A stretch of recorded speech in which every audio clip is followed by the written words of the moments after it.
life. Specifically, what happens to us once it's over? A question debated by philosophers, theologians, scientists, and many others for just about as long as anyone can remember.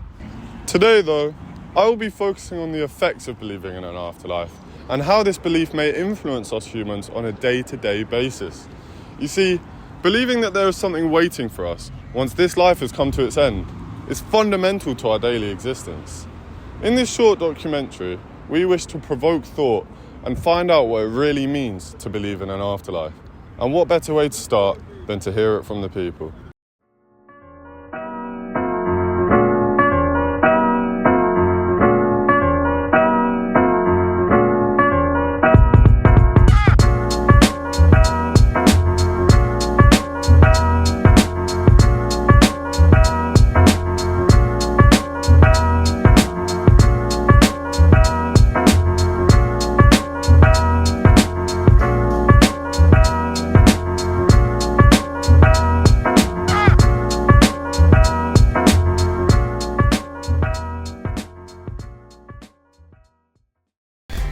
Two, one.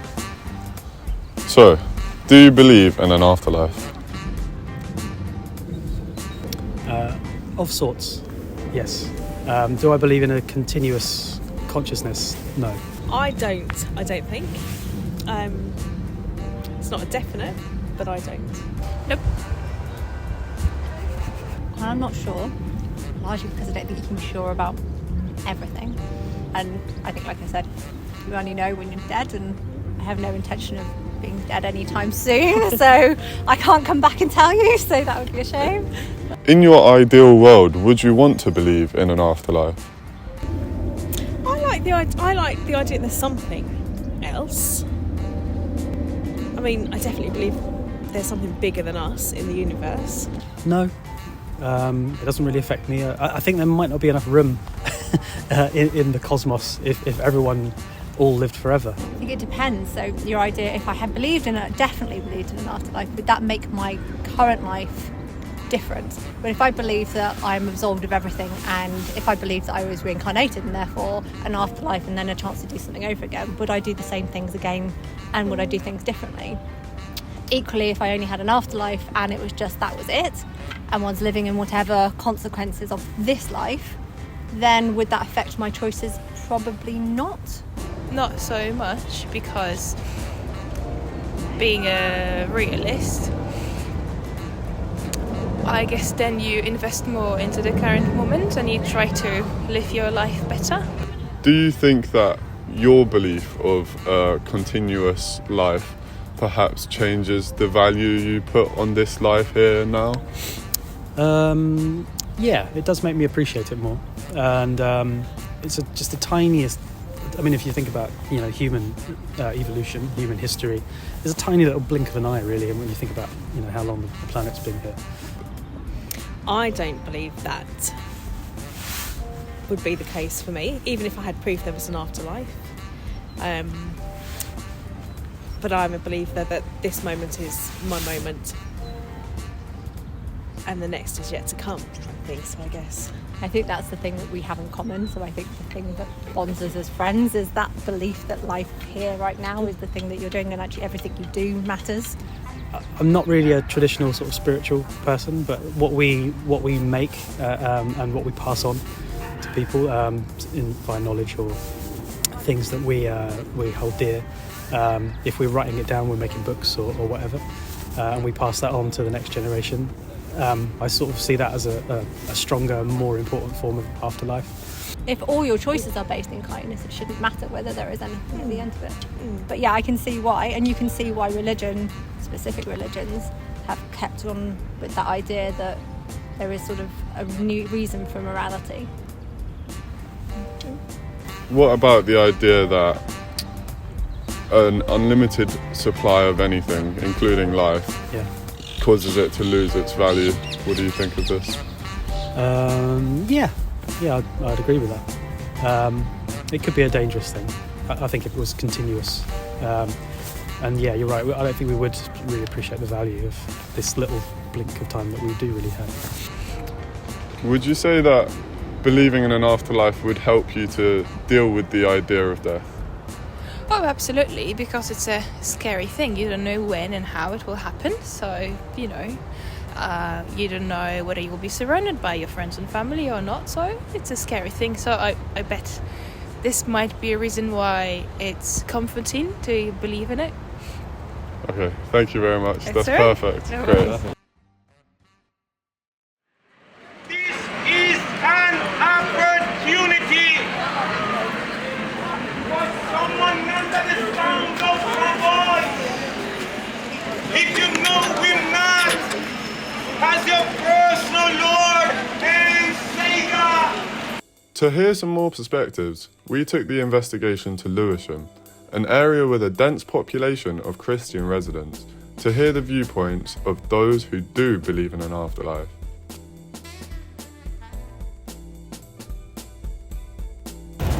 So do you believe in an afterlife? Absolutely. How do you think that this belief changes your life on a day-to-day basis? It changes it enormously. I mean, I was an atheist once, and I felt life then was futile. I was lazy at work, lazy at school, lazy in my physical studies, my chemical studies, my biological studies. You know, it made a big difference. Yeah, definitely. Actually, having such a concept or to believe, actually, it's not just a concept or belief, actually, this is a fact. And when you believe in an afterlife, you know that there will be a consequences of what you do here. Obviously, you're not going to do lots of bad stuff. Do you think that your belief in an afterlife changes how you live your life day to day? Yes, I think that my belief in the afterlife does kind of change how I act day to day, because I'm more self-conscious of my actions and like the negative attributions of my actions and how they will affect other people and whether I'll get into heaven. If you don't believe in afterlife, then it's blank. You don't know, you do whatever you want to do, because if you don't believe in afterlife, there's no accountability. So okay, what if I kill people? So what if I someone? So what? Then there's no accountability. So do you think that your belief changes how much you value life on a day to day? I don't know. I don't think so, because if I was to find out that there's nothing after like life, I think I would value life more because there's nothing after it. Yes, I mean, in many ways it makes it more precious because every day is lost otherwise. Whereas if I didn't believe in an afterlife, what's the point? So would you say overall that your belief in an afterlife benefits your life? I would say it benefits my life, yeah, because I think there's some merits to my good behaviour. So it's like, I know that if I do something good, eventually I'm going to get it back. But that's not why I do good things. But I just know that in the back of my head, if I do something good, I'm going to get something good back. Yes, I do, yes. I mean, ask my mum. I changed when I became a Christian. It really did change. I was lazy, selfish, wouldn't do the washing up, wouldn't do the housework. Why bother, you know? But when I became a Christian, when I believed that there is a heaven and a hell, yes, it changed my life a lot. After having heard some public opinions, I think it's safe to say that believing in an afterlife or not believing in an afterlife significantly impacts how much value we place on our lives and how we live our lives on a daily basis. I've come to Thomas Tallis School to speak to Rahima Chowdhury, a religious education specialist, to find out more. Do you believe in life after death? No, I'm a materialist, so I believe that when you die, a bit like humanism, I believe that our body decomposes and that's it. I think it's a lovelier concept though. I think it's a great concept, and it makes you feel, it gives you comfort that your loved ones are somewhere where they're going to be safe. So like, especially for my children, when their grandparents died and their cat died, especially the cats, they wanted to know that it was a cat heaven. And so when they were young, not so much now, but they thought that the cats and their grandparents would be playing together up in heaven, and it gave them comfort. So I think the idea of heaven and giving you comfort and doing good deeds to get to heaven, if that helps you to be a better person, I don't think there's anything wrong with that.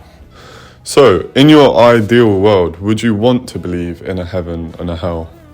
In my imaginary world, if I had a hypothetical utopia, I think this should be our heaven. I think we should make it as heaven-like for everybody to live in and have a good place to live. As long as you're a good person, that's what you deserve. And I think for people who are, you know, born into poverty and born into a world that there's a lack of social justice, I don't blame them seeking a heaven, a utopia where they can be happy, because in their current state of mind and the current state of things, it's not heavenly, it's not a comfortable place to live in. And of course, why not think of something that is going to be better when you die? Because your current state of living is just, well, not great. So, do you think that if you did believe in an afterlife, it would affect how much value you placed on the here and the now? Well, I believe that we should put our value on our life right here and now, whether there is a heaven and hell, or, you know, whether there isn't one. It shouldn't really matter. You should be a good person. You should value life on what you have now. You know, even from as growing up and hearing we should do this because it's a good deed and it will help you to get to heaven. No, you should do a good deed because it's just a good deed. That's it. Help others. The end. Do you believe that it's the hope for heaven or the fear of hell that attracts people to that belief? I think it's both. I think people are scared of the things that they've done in the past, and so therefore they hope to get to heaven, so they have to do certain religious deeds. My dad was a bit of a hellraiser back in the 60s, my dad was, and he sat on Mount Arafat for a very long time, trying to atone those sins that he did. According to my uncle, he was on Mount Arafat for a very long time. My mum was just there for a couple of hours, but my dad was there for a long time. And, he was quite scared of death. He was quite scared about going to hell. I don't know what he got up to in the 60s, but apparently it was quite naughty. Well, that's all I know. And so therefore he became very spiritual in his old age, and he became a practicing Muslim in his old age in order to, I would say, atone whatever happened in the 60s. I don't know what happened, but something did. But there you go. So that's kind of, I think people have a hope to go to heaven, and I think they're really fearing hell and they don't want to suffer, quite clearly. So they just become much more spiritual in their older age. So I'm completely empathetic to that. Okay, perfect. Thank you. Yeah, okay. That's good. So, how does a belief in the afterlife affect believers' lives? Well, after having spoken to a variety of believers and non-believers, it's clear that the possibility of afterlife plays a huge role in how people live.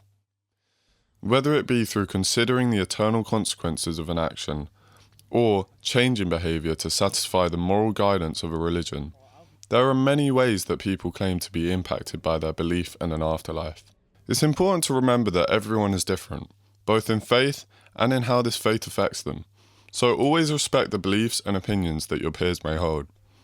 And for now, I want you to take a moment to think.